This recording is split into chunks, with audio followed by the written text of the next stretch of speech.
Still hoping. Now sit back, breathe deep, and tune in to the latest single from Goodvibes Sound. There it goes. There it goes, lost a part of me. Every love has to find a way out. I'm searching for the one I love, hoping that the feeling comes.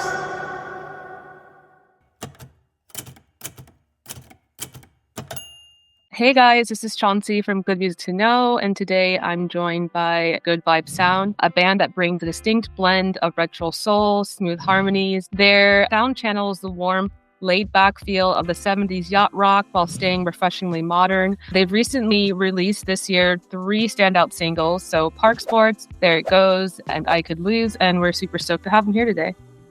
Awesome, thanks for having us. Yeah, of course. So just jumping into it. So across your latest single, so there's Park Sports, I Could Lose, and then There It Goes. There definitely kind of feels like maybe there's like a connecting thread between all 3 songs of like emotional limits, or maybe feeling stuck or haunted by the past, or even maybe like using movement and distractions to cope.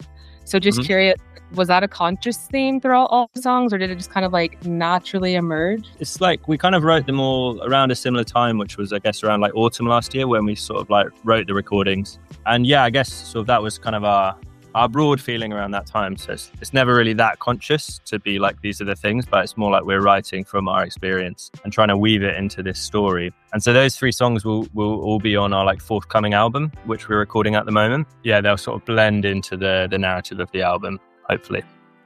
Yeah, it's probably what I'm saying. What Alex is alluding to is last summer was a bit strange for us because we had like a whole succession of things happening with our like families, and then we had to move out of our house really suddenly, which also had our studio, which we built over a couple of years. So that was like really, really sad. There were a lot of changes going on, and that's informed these songs, but also the album, which is like a continuation of the story of our first album, The Institute, which these songs are going to be a part of. And what exactly does Park Sports symbolize to you guys? Is it like nostalgia? Is it distraction? Is it something else entirely? Okay, so I mean, like Alex and I really first connected properly over music, but also like mindfulness and that kind of stuff. Like I remember going around Alex's, and he like lent me a copy of this book, Siddhartha, which is a really cool book. And anyway, that was when we really connected. And so then when we were living together, we were really conscious of like not getting too wrapped up in things and really being in the present moment as much as possible. One of the things that we got really into was like going to the park and playing frisbee, mainly because it was really fun, but also like when things were really hard, like last summer, that became like an escape for us, and also a way to remind us that, and this is what the song's about, that like you can get wrapped up in problems and you can have real problems, but you still need to have that time to enjoy yourself. And actually sometimes you can put things into perspective, you know, when you spend time, you know, playing frisbee with friends or whatever your frisbee is, you know. Yeah. And I Could Lose, it feels almost like lyrically cinematic. I definitely love this song. I don't know, this could just be my crazy mind, but it definitely feels like this like lonely cowboy on his maybe like a treacherous, scary journey, but he's going on it anyway because it stops. Maybe reality will hit, so it's better to keep going forward than to pause. So what was the inspiration behind this single? So yeah, I mean, you're entirely right. Like when we were writing it, we often like were putting on like old sort of Western movies, like someone sort of moving through a desert. And yeah, I guess the inspiration, was that we were basically making this transition in our life. It felt like we're moving out of this house that we'd lived in for like the last couple of years and really built our musical universe around, and we were sort of setting off without a destination from there and without really knowing how things were going to end up. So I think that song sort of captures the sense of uncertainty there. But also, again, it's like that trying to find the cinematic angle to it. That's like, you know, there's a bigger journey happening, even if it's not clear to you in the moment while it's happening. Yeah. I think my favorite is There It Goes. I've been listening to it nonstop, walking around in Greece. Such a good song. Well, I think there's like one particular lyric that like definitely, it's so sad. It's still in love on your wedding day. It's such a beautifully written lyric, but when I heard it, I was just like, oh, wow.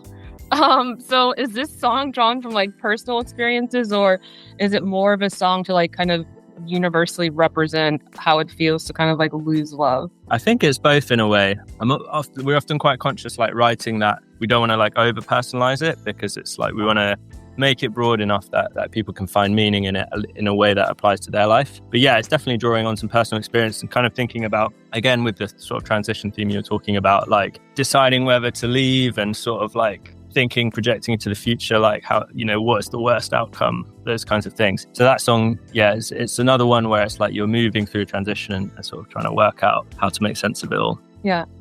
And just curious, like, how do you guys stay true to that vintage kind of like 70s inspired sonic identity while still making music that feels fresh and modern? I think the short answer is it's the music that we like and that we want to hear. We're not really consciously necessarily trying to create a certain sound. In fact, like there are some times earlier on where we were like, oh, like we want this to be much more like poppy or much more this or that. And then when we produce it, because we are producing it, of course, it has to be the same kind of vibe. So it's not really a conscious thing. We love 70s bands, obviously. We also love a lot of modern music. And we also really admire a lot of musicians for their production as well, and try to learn from that. And I think a lot of the thing in our choices are probably now born of the fact that we've been producing together for quite a while now, for a good 5 years. So it's become quite kind of natural in the studio, and we sort of have a feel for what sounds we want to reach for, what instruments we want to reach for. And so that is, it's just kind of ingrained in how we write. I'm not sure we could do anything that differently, even if we really wanted to.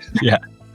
I think a lot as well of like what underpins the way we do stuff is like we really focus on songwriting. So it's like we'll often work out what the lyrics are and the structure and the sort of feel of it, which I guess is like maybe a slightly like older way of working than maybe some modern people, where it's like you're kind of producing it whilst also like writing the song. Yeah.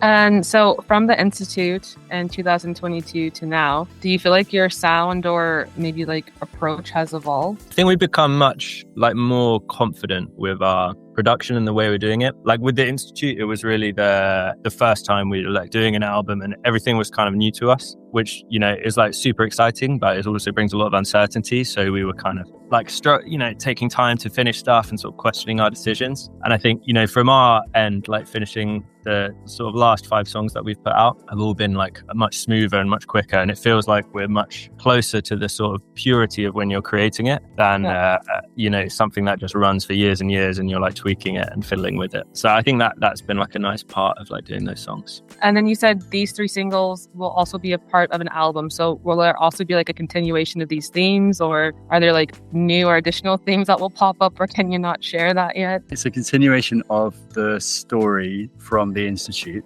Okay. So it's very much like part 2 of that story.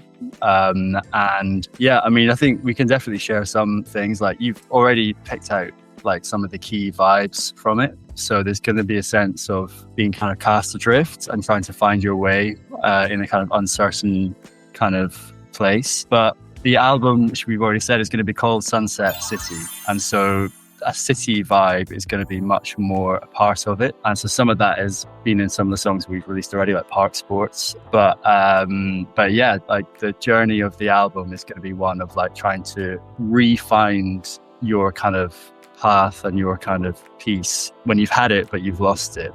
So that's the story that we're trying to tell with that. Yeah, well, I mean, you've definitely nailed it already with the 3 songs, considering I'm walking around Greece with these songs playing repeat by the ocean, so well done. Nice. So what's next on the docket for you guys for 2025? Do you also have like any gigs or shows coming up? Like one of our big goals this year was to put together a live band.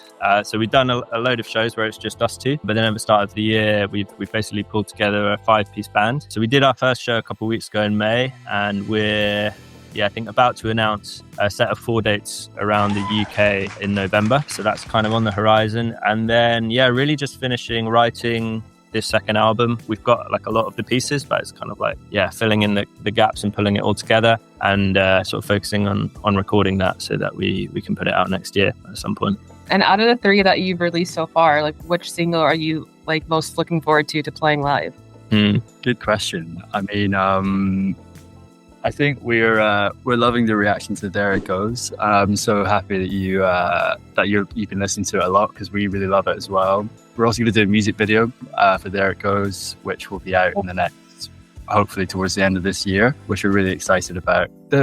I think they're all going to have good reactions. I mean, like I Could Lose is great because with the live band now, there's 2 guitar parts in that, and we can play them together live, which is awesome. Whereas before we would have had to loop it or do some other thing, or I would have been on bass, Alex would have been on guitar, whereas now we've got 5-piece, we can do that. So that's great. And then Park Sports is just like a fun poppy song that is always going to work well live. So yeah, I mean, all 3, I would guess, are definitely going to be on the set list in November. Was it a big transition going to like the 5-piece band? Like, was it different trying to get all the sounds together? I can imagine it's different with just the 2 of you. So how was that transition from the 2 to the 5? It's been really great in a lot of ways, because, you know, it's like being able to play the stuff we've written with other musicians just sort of brings it out of its context a bit more, and like you can kind of play with it a bit more than when it's just us 2, and we're getting new ideas fed in from them as well.